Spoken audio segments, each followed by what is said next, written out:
Bottom line, the machines know everything and will explain it to anyone for free or $20 a month, depending on what AI subscription you have. Here's my view of this. This is the best thing that has happened to genuine experts in the last 10 years. When knowledge was the moat, right? When knowledge was the barrier, the advantage that we all had, the market filled up with people who read just enough to sound credible. And I want to really emphasize that point. It's not like the number of experts has increased over the last couple of years. It has not. It was just dominated by people who synthesized, before the age of AI, a bunch of books that they read and were able to write better blog posts than other people or create podcasts or whatever it was. I don't see it as any different in this day and age.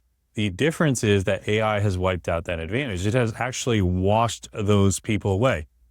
And conversely, the people who have decades of real clients, real projects, and yes, real scars from advising people and running their own business and testing their ideas out in the market, they are going to be really easy to spot again. And if you're watching this, I believe that you are one of them. People who follow my work typically aren't shysters. They're not charlatans, okay? So I'm going to assume if you're watching this, you are a genuine expert. And your task, should you choose to accept it, is to say what a machine could not have generated. Now, a real quick note to you, the person who never cut corners. I want you to picture the people using AI to fake a body of work. If you remember a couple of episodes ago, there was this Dave Stone guy who knocked off my book all the way down to the orange cover.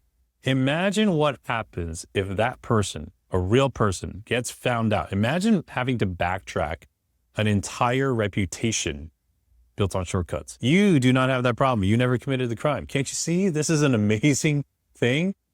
You never have to build another webinar page with 92 funnels behind it. You can send people a Zoom link to invite them to your webinar or your town hall or whatever you call it yourself, because that feels human. Human is the whole point now. I have been in marketing for a long time, and I do pride myself, to be honest, that I have never been a marketing bro. I don't go to their events. I don't use their tactics. You know the kind that I'm talking about, right? You make $1 million in 20 seconds. And now, if you notice, all the marketing bros have become AI bros, right? The marketing bro model, this grifter model, is a glorified e-commerce store with an expert's face slapped on it as a brand. And that model is all but dead. I mean, people are smarter than that. You are not an e-commerce brand. You are not even a brand. You are more than a brand. And I know that sounds a little odd coming from a guy who wrote a book literally called You Are the Brand. But if you read even half of the first chapter, you will hit the most highlighted line in the book, according to Amazon Kindle. This is where I've stood all these years. I'm going to read this line. Don't build a brand, become the brand. Do the hard work required to become the person you're trying to sell to people. Embrace integrity. There is no shortcut. That is the same message I'm speaking about today. Now, the times have dictated, because of AI, that we have to update the way that we communicate. We have to sharpen our messaging. So I want to share real quick a new filter I've created to help my clients do exactly that. I call it the POP filter, POP framework, POP filter. P, personal experience, O, opinions, and P, predictions. So let me start with personal experience. This is more than anecdotes or personal stories, even though those still matter. What I'm really talking about is for you to share and unpack answers to these kinds of questions. What are the lessons, the insights, the hard-won strategies that came out of your own lived experience? How did you actually learn them? What did you witness firsthand? Those are some of the questions that I ask my clients who I helped shape their books. Like when I ask them, when they're working on a book, I don't just ask them, tell me what you know and share with me what you know in your book. I want to know, how did you learn that? Did you go to school? Was there a story behind it? How did you learn that for yourself? How did you make that happen for yourself? That is the question that you want to focus on. Now, I know a lot of marketing experts out there, they will say stuff like, sharing personal stories is going to repel your customers. You should never share your story. But I want you to take, for a minute, just a look at who those people are writing for. They're typically advising small business owners. owners of small companies, brick and mortars, even e-commerce. They are not usually speaking to service professionals. They're not speaking to experts, and they're definitely not speaking to thinkers, writers, and creatives. Okay. I've worked closely with some of those frameworks. I've been hired by people who've created them. Many of them are colleagues and friends of mine. But while those frameworks are good and they have their place, if you're watching this and you consider yourself an expert, a speaker, a creative, a thinker, a service person, they're probably really not going to apply to you. You cannot sit on the bench twiddling your thumbs, hoping that you will be picked because of safe, bland messaging and being the guide and just kind of waiting to be picked. It's not going to work because your prospect is just going to go on their phone right here, right? And just grab ChatGPT or Claude and type in their question and use AI to synthesize like 100 books and get a personalized answer. Now, it won't be always right, but that's what they're going to do. You have to cut through the noise. You have to pop. Okay. Too many people out there are misapplying these marketing frameworks. It is like buying an iPhone 15 case built for an iPhone 17, same brand, looks close, and is a total wrong fit. I don't have a new iPhone. This is like an older one. I think it's 14. Right? I don't buy new cases for it, even though it's really dirty, because I'm like afraid, even though I type in the right thing on Amazon, that they're going to send me the wrong case and I've wasted my money. Right? So you gotta share personal experiences. Let's go to the second one. Opinions. Express what you actually think or feel, not the sanded down, committee approved, self-censored version, the real one. We assume, I get it, we assume that a person with opinions is loud and brash. No, that's not true. Everyone has opinions, whether it's about food, movies, clothes, cars, politics, all of it. The gap here is not between people who have opinions and people who do not have opinions. It's between people who say what they think and feel versus those who self-censor or don't say anything at all. And AI is never going to close that gap for you. I've coached a lot of people since ChatGPT was released, and there has been, in my own experience and seeing it in my industry, there's not been a real marked proportional increase in the amount of content that my kind of people publish. Okay. And I think there's two main reasons for this. Number one, the content is safe and therefore not great. It's kind of sucky because they use AI.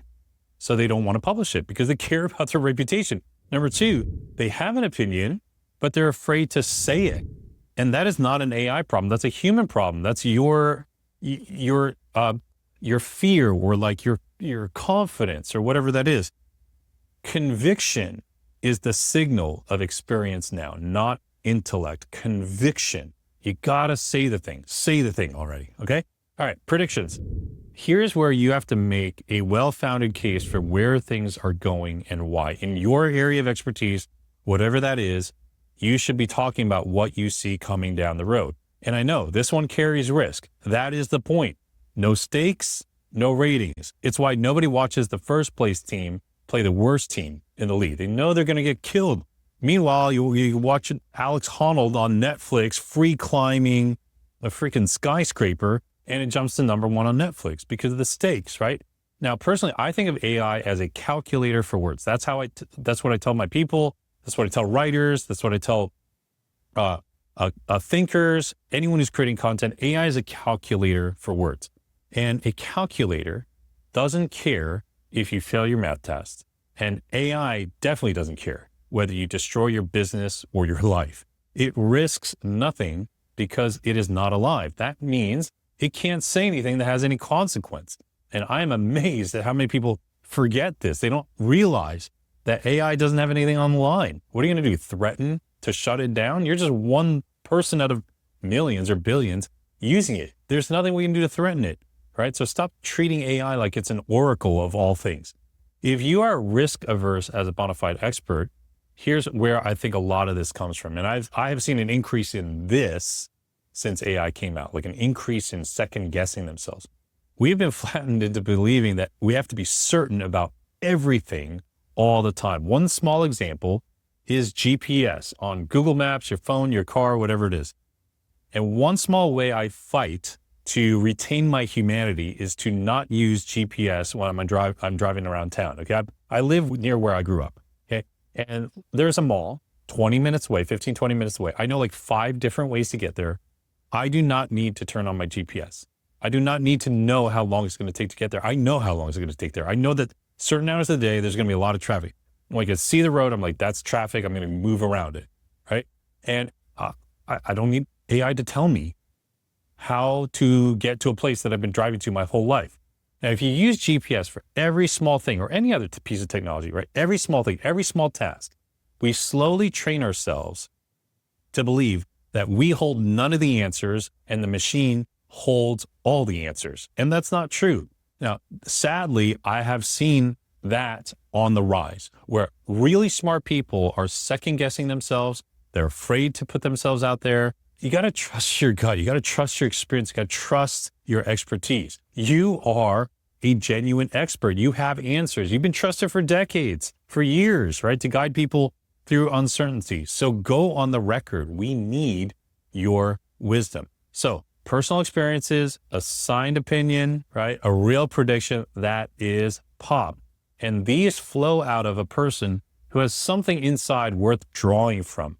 So I'm going to challenge you the way that I've challenged myself since AI really hit the mainstream and ask you, what new creative discipline have you added to your craft? How are you getting better at it, right? What are you reading that you would not have picked up 3 years ago? You should be growing and evolving in that area. What are you doing to own your own humanity in a deeper way than before? This is the real answer to the tabloidization of the internet and visibility fatigue, which I've been sharing about recently. It's not about louder content, but rather a deeper person behind it who isn't afraid to share from personal experience, share their opinions, and make some predictions for the sake of the rest of the world, and certainly for the sake of their market and the people that they serve. You are more than a brand, okay? And it is time to show it. This is our time. You're a genuine expert, and I hope this message encourages you in some way and that you apply this pop filter to some of your messaging moving forward. Now, if you enjoyed this video, I'd super appreciate it if you'd hit like. If you haven't yet subscribed to the channel, that would be really meaningful. If you'd subscribe to the channel, I'm going to be doing more of these videos. And if anything resonated with you, leave a comment. I read all the comments. Would love to hear from you. And I will see you back here on the next episode.